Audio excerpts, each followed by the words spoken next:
Little Girl Lost, written by Val Wood, read by Anne Dover. The moral right of the author has been asserted. Chapter 1. Parliament Street, Hull, May 1842.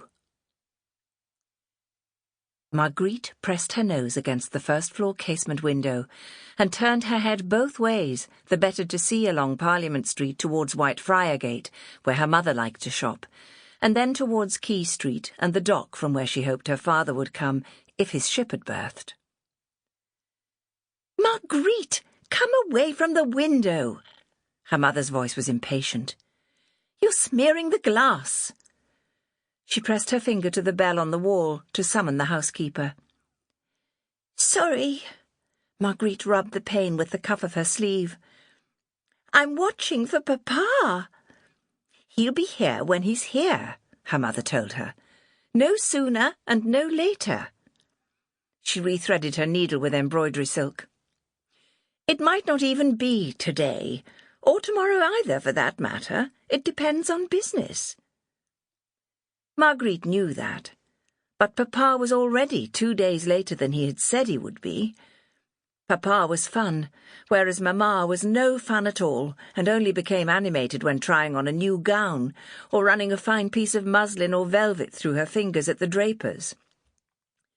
Margriet thought rebelliously that her mother didn't really mind how long Papa stayed away. The housekeeper answered the bell, and was asked to bring a cloth to clean the window. Margriet hung her head. "Sorry," she said again, and dropped her voice to a whisper to explain to Mrs. Simmons that she'd been looking out for her father. The housekeeper gave her a complicit smile and told her mistress that she would send Florrie up to deal with the dirty window. Margriet's father, Frederick van der Groen, was Dutch, which made her half Dutch, he had told her, and he ran an import-export business. She hadn't known what that meant when she was little, but now that she was 6, she thought she understood. It meant that his company bought and sold merchandise between England and Netherlands and other northern countries of Europe. They took lace from Nottingham, linen and wool from Yorkshire, and cotton from Manchester across the German Sea, and brought back, amongst many other things, cheese, wine, and gin, which he called Geneva, and was the finest spirit you could buy. He brought her mother gifts of trinket boxes in blue and white Delftware, and for Margriet, pretty little dolls with porcelain faces and rag bodies that sat on a shelf in her bedroom. Her favourite dolly had a painted celluloid face with wide-open eyes and was dressed in an outdoor gown and bonnet.